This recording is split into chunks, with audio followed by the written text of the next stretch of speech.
You're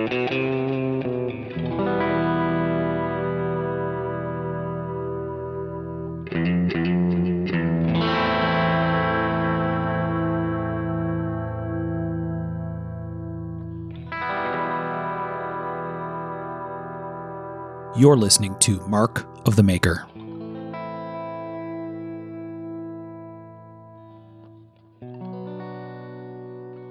Hey everybody, this is Mark Steiner and you're listening to Mark of the Maker, and this is our second Minisode in a little series that we're calling it Back to School with Mr. Sean Kendrick. Sean, how are you, man? I am dandy, bud. How you doing? Good. So we talked in our first Back to School Minisode about Sean's decision to go back to college, or start college, I guess, and go back to school, learn some new skills, kind of see how that could help change his work and kind of what he has going on. And so it was time to revisit. We told y'all we'd come back and talk about this topic again once we got to the end of Sean's first term. That's where you're at, right, Sean? You're end of your first semester? End of first semester, yep. So how did it go? What first semester? I know you mentioned before, pain in the ass with computer class and some other stuff. How did things go? Everything went real well. I finished out with a 4.0 average. Actually ended up getting a 99 in the computer class. Nice. So I can't complain. Yeah. But it could have been 100, and that chafes me. Reference the mental health episode. Indeed. Well, very cool, man. So I don't know. You're completely done with the semester? You're kind of in between right now? In between. Summer break, man. Living the Nice. high life. Right. Out there on the playground every day, riding your bike around, all that kind of stuff. Oh, yeah, man. Going out shooting the hoops. Right. So what's your takeaway from your first semester? Did you get some of the kind of stuff you were hoping to out of it? Did you get more, less, different? Where'd you end up? Yeah, man. I mean, I couldn't be more pleased with how the whole thing went this semester. Just a fantastically positive experience. I fit the program. The program fits me well, and I get along with my instructors, and that helps a lot. And yeah, I can't complain at all. I'm so glad I did it. I wish I'd have done it sooner. Awesome. So no regrets. Oh, none whatsoever. I mean, I took away so much more than I could have anticipated taking away from it. And just this semester, just everything. I mean, did a lot of machine work, man. A lot of time behind a lathe and a mill, and it was good for me. Lots of hands-on applied kind of things. Oh, yeah. Every project had a purpose to it to teach you a certain skill or set of skills, and it's just really helpful. I mean, I'll be at least 5 years fitting everything into my toolbox, where it's going to fit and what I can use it for, at the least 5 years. So one of the interesting things about a formal program like the one that you're doing is that there's structure to it, right? And I mean, as a knife maker working, I think it's safe to say largely by yourself, right, for much of the day. Oh, yeah. Yeah. Well, even when somebody else is in the shop, I'm pretty well alone because I keep my Mickey Mouse muffs on with my music ran under the muff. So all I'm hearing is music. You may be talking to me, your mouth's fucking moving, but I'm hearing Slayer. Right. So, I mean, and you guys talked about this in the Inside the Knife Maker's Head minisode, right? About, like you said, you're kind of cooped up inside there, right? Inside your own head with all that stuff. And so maybe a cool aspect of this idea of structure and class and whatever, it seems like there's a potential that it could help you, even just the process of going to school or going through a formal program or something where there's a plan that's laid out, like you said, where you're taking steps that are designed to get you from point A to point B. It seems like even going through some of that could be a good, healthy thing for thinking about how you go through your own knife making process, right? Oh, yeah, definitely. I think the structure of the whole thing was a really positive thing for me because, man, I really ain't had that in quite a while. I mean, I've been working for myself for a while, and I eat when I'm hungry, I sleep when I'm tired, and I work when I need the money. You know what I mean? Absolutely, yeah. But, I mean, in the class, you show up, you do your work, and you mind your P's and Q's, and you get everything done on time, and there ain't too much leeway on that. Well, it's kind of the weird catch-22 of running your own business as a one-man show where there's a lot of beauty to that. And at the same time, I mean, ultimately easy to get lost in, right? If you're not careful. So. Oh yeah, absolutely. I remember, I can't remember who said it, but it's like, as soon as you go full time and knife making's all you do, you should lose the keys to your liquor cabinet. Right. Right. Or maybe lose your internet connection for a little while or something. I don't know. Yeah.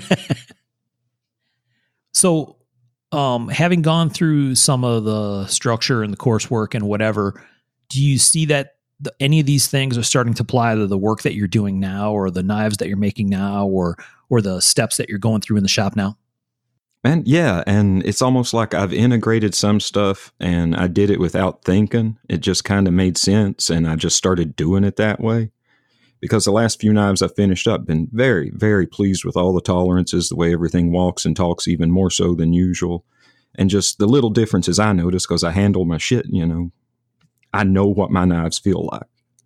I know what they ought to feel like and I know what I expect them to feel like. And these are the best knives I've ever made. I mean, everything's just, they walk and talk like they should. And I don't know, it's almost intangibles but it's small things, but they're small things that make a difference.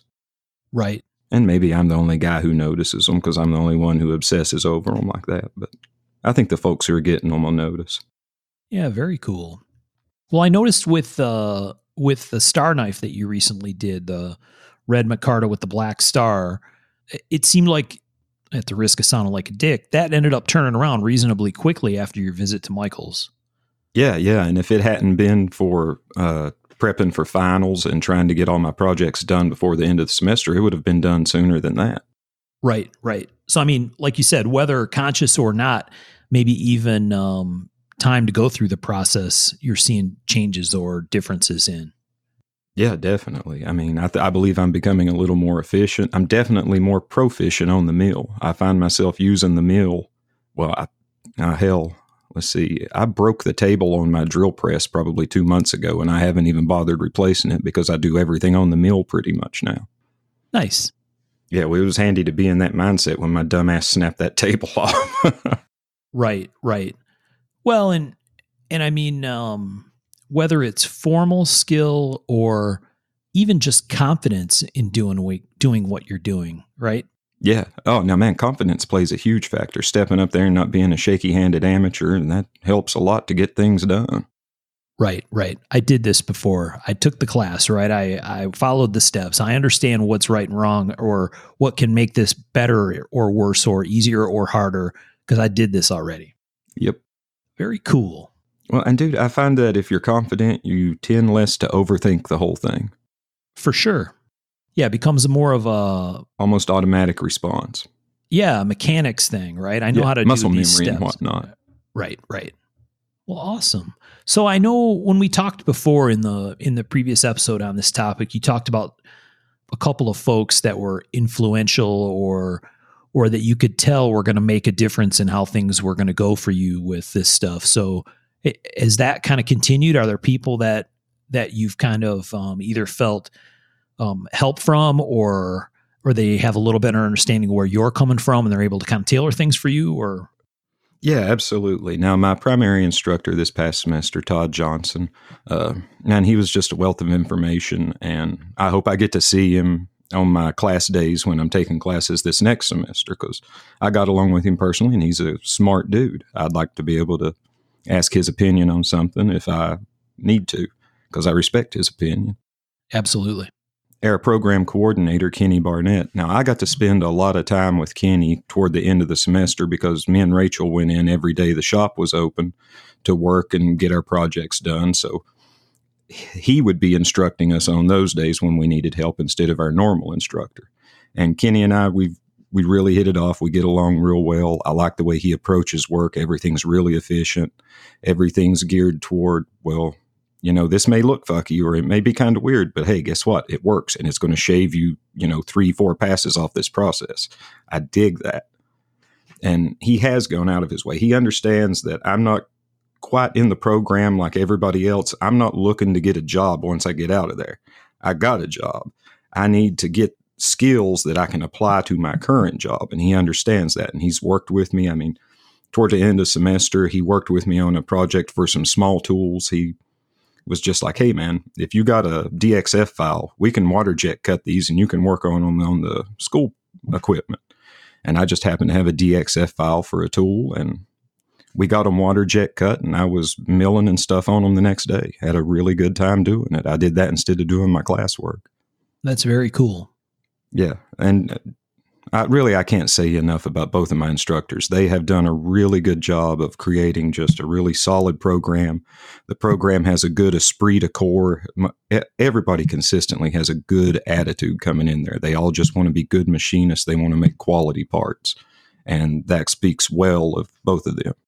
Yeah, that's awesome. So I know you said that there was a guy who was kind of like your lab buddy or something that you got along with real well. Are there other people that are in the program that are in somewhat similar situations to you where they're kind of coming at this, I don't know, a little bit later in life than, they're like not straight out of high school, or they're coming from having done another kind of job or trade or task or whatever, and they're coming at this, like you said, looking for a job, but also with a little more life experience under their belt? Oh, yeah, definitely. There's a lot of younger guys in the program, but there are folks who are almost my age or now in a couple classes ahead of me or a couple semesters ahead of me. I know that there's at least one or two folks that are definitely older than me. So one of the dudes probably by about 10 years or so at least. Wow. Yeah. So, yeah, it covers a big demographic. And like you said, I think lots of people that have gone through the university experience or college experience, I think for people who've had good experiences, it's often related to the concept or idea that there are key mentors, right? Whether it's certain professors or certain staff members, or in my case, it was someone who wasn't even really part of the academic staff, but rather someone that worked for the school, who I had a side job, and it was someone that I just worked with in this kind of menial task job at the school just to make some extra money. But they were very influential, right? They were able to help me and connect the dots on some stuff, and it really changed the whole experience. And so it sounds like you got some good people that you're dealing with that have made that same kind of difference for you. That's awesome. Oh, now, man, I could not ask for a better environment for myself. It's a really productive place for me.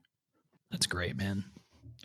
All right, so you just kind of finished up here recently, right? When was your last test or final, or when did the semester wrap up? Let's see. Our last test was May 9. Okay. And that's when we finished up. So going into the last couple of weeks of any academic term are always a little hectic and weird and crazy. So how did that all kind of wrap up for you?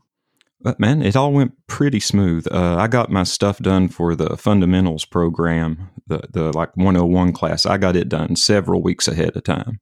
Awesome. And after that, Rachel had, she was like a project behind me. We had to go back there maybe once. But then after that, we spent all the rest of our time in the main lab building. And that's the much better of the two shops, which I've got pictures of both labs. And I'll be posting them up in the Facebook group so you guys can see the work environment and kind of see where I'm spending a bit of my time. Nice. But yeah, we spent the last 2 weeks of the semester. We went in 4 days a week, as many days as we could get in shop, because we needed to get caught up on our, like the 102 class, our applied machining class, and just had a really bang up time doing that. We were just making parts 8 hours a day, messing up a bunch, but learning a whole lot. And man, if I had to do it over, I'd do it the same way all over again. Awesome. Yeah, and I got to give a shout out to Rachel. She actually did better than me in the applied class. She kicked my ass on the final exam, and that put her above me by a few points, and good on her. Yeah, high five, Rachel. Oh, yeah, dude, she aced the final. I missed 3, which I just boneheaded out on. Just a total spasmolytic moment. But she aced it. She got a perfect 100%. Yeah. Yeah. Nice. She kind of kicked ass this semester. She really did. More than kind of. She got 100. That's awesome. Yep. Well, good for her, man. Yeah, I'm proud as hell of her. She made good parts and she did good on her tests. You can't ask for no better. Absolutely. So one of your challenges in the last time we talked was your computer class, and you'd mentioned a couple different times about how that was a pain. How'd that all come out? Man, it all shook out. It wasn't painless, but it wasn't awful. I just had to do a bunch of Excel and Access and PowerPoint and just all the projects that go along with it. And It's just time consuming, and with our internet connection, a little bit frustrating at times, but Right. man, we got through it. Yep. And now it's done, and we ain't got to futch with it again. The whole time he was muttering to himself, that fucking Mark, I know he knows how to do this. That son of a bitch. I give you $25 to do my PowerPoint homework. You're going to end up on the CNN, man. Ain't no such thing as bad press. It'll be good for the podcast. Actually, everybody will be like, he's going to jail for fucking what? Never thought it'd be that. Never thought it'd be that. Right. Too funny. So what's next, man? It's next semester, obviously. So you'll start that in the fall. What's next on the course list, or where you go from here? All right. I have a math class I've got to take 2 days a week, and we set it up so that it's at the same campus as the machining courses I've got to take. And then my machining courses consist of 2 courses. We've got metrology, which is the study of measurement. Well, I'm really looking forward to that. And then we have blueprinting for machinists. And that, I don't know if it's partly in class, partly online, all online. I think it's still a little up in the air on how they're going to handle that. But I have class on campus 2 days a week. And let's see, I think my classes don't start till like 4 in the afternoon. So on the days I have classes, I'm planning on showing up early and, working in the lab and getting some stuff done for myself and then doing my courses, and then we'll come home. Very cool. The blueprinting classes, do you think it's a CAD class, like a drawing class? Or is it it's just reading and understanding? Reading and understanding. Yeah, we won't be messing with CAD or CAM or anything like that. I don't know if we'll even get to next semester. It depends on how the class scheduling shakes out, I believe. Right. Maybe a little GD&T, right? Geometric dimension and tolerancing kind of stuff. Yeah. Yeah. Oh, yeah. Cool. Like some of the exercises are extrapolating where a hole is given where other hole locations are on the part and stuff like that. Just, reading an incomplete blueprint and making it complete. Okay, nice. So when I used to go into our machine shop at work and made a sketch of a part that I needed, a prototype part, and it had incomplete drawings, there was no interpolation. There was make fuck on Mark, make him redraw it. Motherfucker, we're not going to guess where this hole is supposed to go, kind of a conversation, but that was a long time ago. I'm going to put this shit on me. Put this shit off on me. Exactly. Back when I was a pup. What a wonderful time. Okay. Days. Salad days. Yeah, exactly. So that sounds cool, man. Interesting stuff, useful stuff. And like you said, the metrology would be really interesting to see what you can take away from that for knife making. Yeah, absolutely. And dude, I just want to run their CMM machine, their computer measuring machine. It is a cool looking little unit. Heck yeah. And I believe, for its size class, I believe it's one of the Cadillac models. It's a pretty nice one. Very nice. Yeah, CMM is an amazing tool and kind of mind-boggling when you think about the stuff that it can do. But I look forward to hearing how that goes. Yeah, you and me both. Well, cool. Do we have any other stuff we wanted to talk about, Sean, or points you wanted to hit on with this back to school part 2 kind of thing? Man, we covered so much in the first one. I recommend it if you're looking to grow your toolbox, if you're looking to, expand your capabilities. There you go. I would recommend it. And definitely, audit the programs you're looking at, see if they'll be a good fit for you. Talk to the instructors, see if they're a personality fit for you. Because, most areas have multiple programs you can enroll in, especially if you're more urban than I am. I think that's a really, really excellent and key point. The idea, and I think a lot of people don't think about that the idea that they can go and audit and see what it's really like, and is this program really for me? That's a big deal. Well, man, they need to remember the schools are competing for your money. If Absolutely. There's more than one school in an area, they're definitely competing for your money. I mean, our schools around here aren't that close, and they're still competing with each other. So use that to your advantage. Absolutely. All right. Well, Sean, we look forward to our next installment here when we get to do we want to talk again when you go to kick off the fall semester, or when do you want to do the next one, you think? Yeah, let's get into the fall semester a little bit. We'll talk about how it's going and then probably do another wrap up after finals. I think that makes a certain amount of sense. We've had a lot of feedback about this particular the first episode of this that we did, the Back to School Part 1, I think this is something that lots of people have considered or thought about or talked about, but never took the step to do. And we also have heard from people who have done it and are super thankful or glad that they made that decision. So yeah, one of the things we really try to do with the podcast, whether it's in a big giant 2.5 hour episode or in a short mini-sode like this one, is connect with the listeners. And there's definitely listeners out there that are thinking about this exact thing. And the feedback from the first one tells us that keeping this story going makes sense. So we'll keep talking to you about it as long as you're interested in hearing it. Yeah, just let us know. And also, if anybody's hesitant about it because of paying tuition and whatnot, do some legwork and look into grants. There are lots of grants available if you're willing to do some legwork. And you can go to school fairly cheap given some of them. And it doesn't, a lot of them don't matter where your income level is. It's how it relates to what you're doing and how it's going to help advance your career. There you go. So definitely do some financial aid legwork if you're worried about covering tuition and costs, because there's grants out there to be had. And that's a grant. You don't have to pay that back. You're not looking at student loan debt over your ass. Right. And I think kind of like the Inside the Head episode that we did, or mini-sode, if people have questions, they can post in the group or reach out to you or whatever. Yeah, absolutely. You'd be cool with talking to folks about it? Oh, absolutely. Yeah, heck yeah. I mean, I know a little bit about it. I'd be more than happy to share. Yeah. But don't expect me to fill out your FAFSA for you. Come on, man. Because I still ain't filled mine out yet. You'd be shit up a creek. There you go. The FAFSA. It's the bane of everyone's existence. Indeed. All right, man. Thanks for taking the time to talk with us about it and sharing your experience with the listeners. And I know everybody appreciates it. And I'm glad the first semester went well, bud. You and me both. It bears well for the rest of it, I do believe. Knock on wood. Yeah, absolutely. All right. Well, pass the high five to Rachel from her favorite ginger. Let her know. Big can do.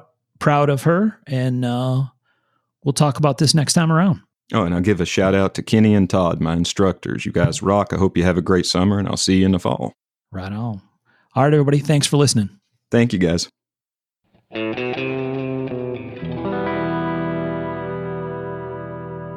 To learn more about our makers, you can find Tom Crine on the web at crineknives.net, in his Facebook group, Crine Knives, or in his Instagram account, @CrineKnives. For Michael Birch, check birchtreeblades.com, Facebook group Birch Tree Blade Works, or Michael's Instagram @BirchtreeBlades.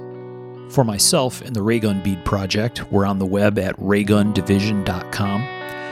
We have a Facebook group called Raygun Division, or my personal Instagram @msteiner. For those interested in photos, references from the show, or some discussion about the show itself, you can find us on the web at markofthemaker.com, in a Facebook group called Mark of the Maker, or on our Instagram @markofthemaker.